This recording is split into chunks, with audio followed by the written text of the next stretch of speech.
नमस्कार, आप देख रहे हैं आज तक। आपके साथ मैं हूं सईद अंसारी। उत्तर प्रदेश की चुनावी रेस अब एक्सप्रेसवे पर आ गई है। पूर्वांचल एक्सप्रेसवे के बाद यूपी को अब गंगा एक्सप्रेसवे की सौगात मिलने जा रही है। प्रधानमंत्री नरेंद्र मोदी ने आज दोपहर इसका शिलान्यास किया। मेरठ से प्रयागराज को जोड़ने वाले इस एक्सप्रेसवे की लंबाई 594 किलोमीटर होगी, लेकिन इसकी नींव पड़ने से पहले ही क्रेडिट लेने की बात शुरू हो गई।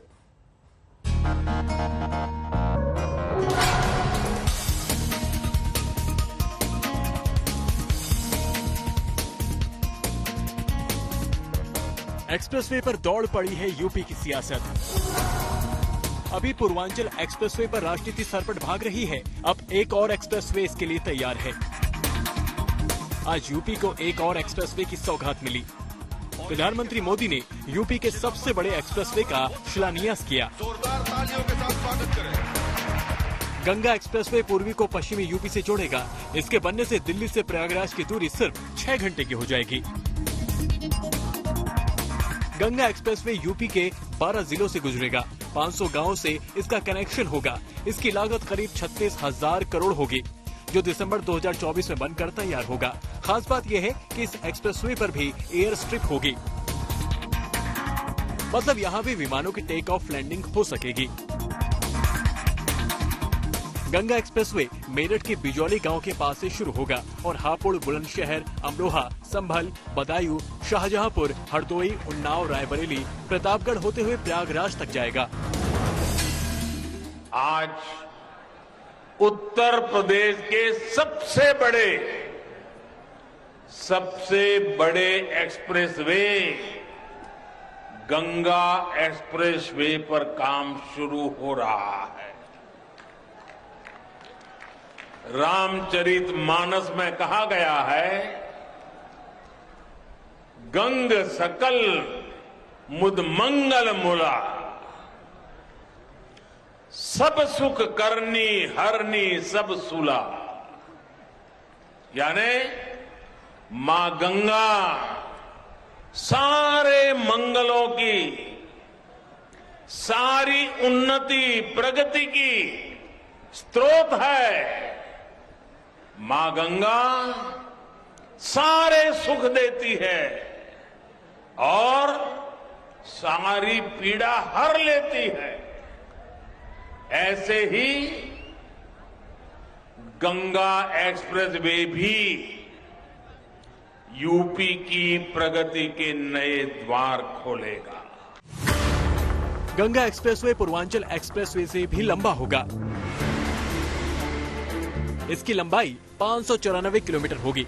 इनमें 6 से 8 लेन होगी, 7 ओवर ब्रिज होंगे, 17 इंटरचेंज के अलावा 140 पुल और 50 अंडरपास भी होंगे। यूपी चुनाव में योगी सरकार ने एक्सप्रेसवे वाला दांव चला तो सियासी घमासान भी छिड़ गया।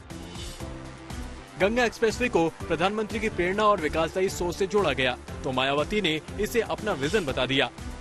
सियासी खींचतान में अखिलेश ने भी मायावती का पक्ष लेकर मामले को नया ट्विस्ट दे दिया। यूपी में आज जो आधुनिक इंफ्रास्ट्रक्चर का निर्माण हो रहा है, वो ये दिखाता है कि संसाधनों का सही उपयोग कैसे किया जाता है। पहले जनता के पैसे का क्या क्या इस्तेमाल हुआ है, ये आप लोगों ने भली भांति देखा है। देखा है ना? क्या क्या होता था मालूम है ना? याद है कि भूल गए? लेकिन आज उत्तर प्रदेश के पैसे को उत्तर प्रदेश के विकास में लगाया जा रहा है। गंगा एक्सप्रेस को सबसे पहले 2007 में मायावती ने लॉन्च किया, लेकिन काम शुरू होने में 10 साल लग गए और तब तक सूबे में योगी की सरकार आ गई। उन्होंने इस काम को आगे बढ़ाया और 2019 में इसे फिर से लॉन्च किया। पिछले साल 594 किलोमीटर बनाने का लक्ष्य बनाया गया। इसी साल पर्यावरण मंत्रालय से क्लियरेंस मिला। गंगा एक्सप्रेसवे बनने के बाद यूपी के 4 एक्सप्रेसवे हो जाएंगे। यहाँ वायुसेना अपने विमानों की लैंडिंग और टेक ऑफ कर पाएगी। यूपी चुनाव में एक्सप्रेसवे पर दांव लगे। सियासत एक्सप्रेस पर फर्राटा मारे। विकास की होड़ हो, इससे अच्छी बात क्या होगी। जीत किसी की भी हो, सरकार किसी भी दल की बने, राज्य विकास की राह पर जरूर बढ़ेगा। यह ब्रज का इलाका है और अब प्रधानमंत्री पूर्वांचल से पूरे उत्तर प्रदेश को मथने की तैयारी कर रहे हैं। संदीप दुबे के साथ कुमार अभिषेक, शाहजहांपुर, आज तक। उत्तर प्रदेश की राजनीतिक रेस एक्सप्रेसवे पर आ गई है, लेकिन बड़ा प्रश्न यह है कि क्या यह रास्ता जीत की तरफ जाता है। इससे पहले मायावती और अखिलेश ने भी फर्राटा भरते एक्सप्रेसवे पर दांव लगाया था, लेकिन जनता ने दोनों को कुर्सी नहीं सौंपी।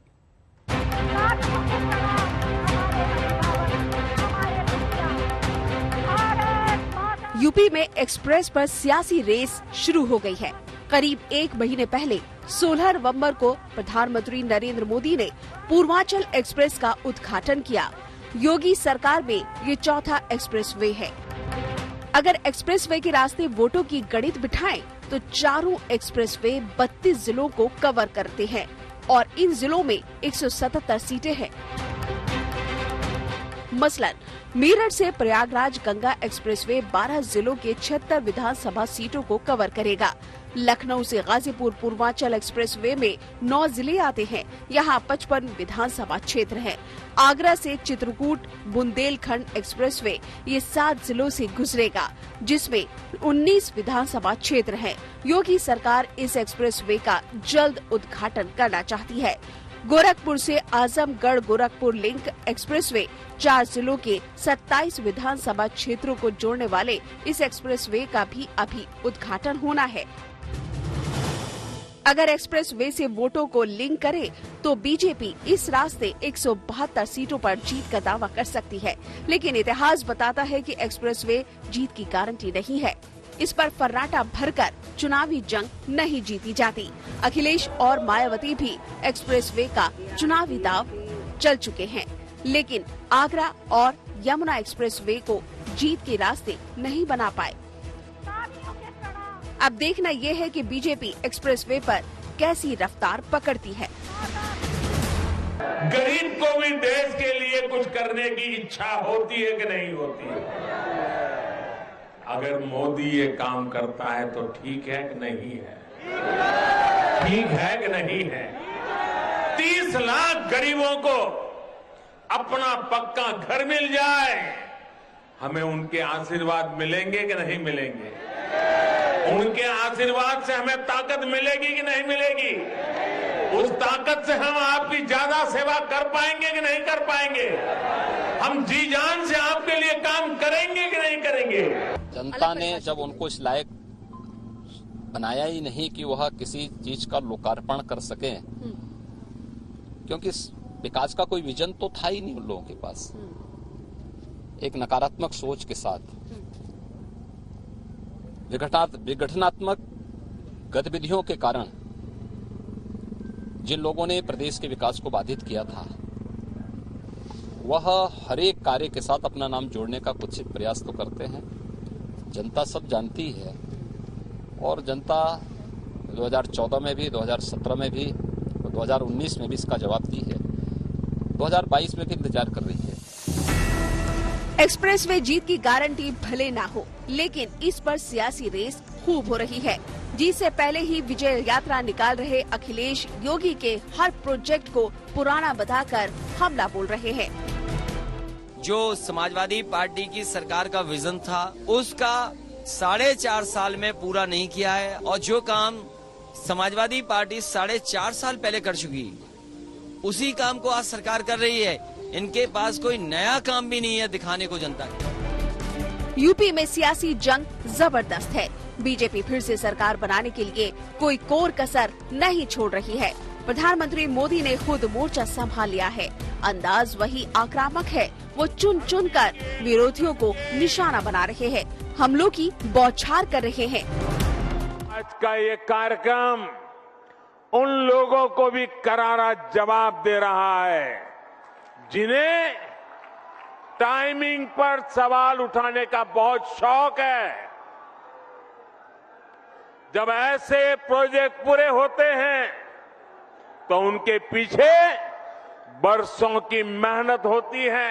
ये लोग कभी इस बात को नहीं समझेंगे कि कोरोना के इस संकट काल में भी डबल इंजन की सरकार विकास में जुटी रही, उसने काम रुकने नहीं दिया। दिसंबर में अब तक प्रधानमंत्री 3 बार यूपी का दौरा कर चुके हैं। आज भी उनका प्रोग्राम है। अगले 10 दिन में 3 बार यहाँ पहुँचेंगे। 18 दिसंबर यानी आज पीएम मोदी शाहजहांपुर में होंगे, गंगा एक्सप्रेसवे की आधारशिला रखेंगे। 21 दिसंबर को प्रयागराज में होंगे, 2 लाख महिला कर्मचारियों के कार्यक्रम में हिस्सा लेंगे। 23 दिसंबर को पीएम मोदी अपने संसदीय क्षेत्र वाराणसी का एक बार फिर दौरा करेंगे। 28 दिसंबर को कानपुर दौरे की तैयारी है, जहां मेट्रो परियोजना का लोकार्पण होगा। यूपी के सियासी मायने बहुत बड़े हैं। यहाँ लगातार 2 बार कोई सीएम नहीं बन पाया है और बीजेपी के लिए ये एक बड़ी चुनौती है। लखनऊ से कुमार अभिषेक के साथ आज तक ब्यूरो। एक्सप्रेसवे की नींव रखते हुए प्रधानमंत्री नरेंद्र मोदी ने हमलों की बौछार कर दी। उन्होंने कहा कि पहले उत्तर प्रदेश में अंधेरा होते ही कट्टे लहराने वाले सड़कों पर निकल आते थे। पीएम मोदी ने कहा कि यूपी और योगी को जोड़ दीजिए, बन जाएगा उपयोगी। आज पूरे यूपी की जनता कह रही है, यूपी प्लस योगी बहुत है उपयोगी।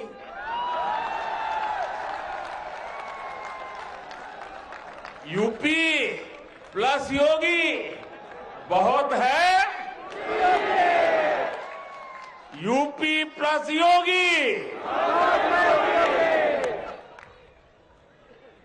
यूपी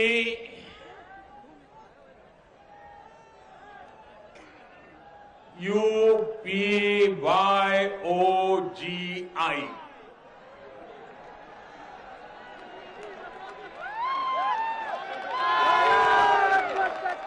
यूपी प्लस योगी बहुत है उपयोगी।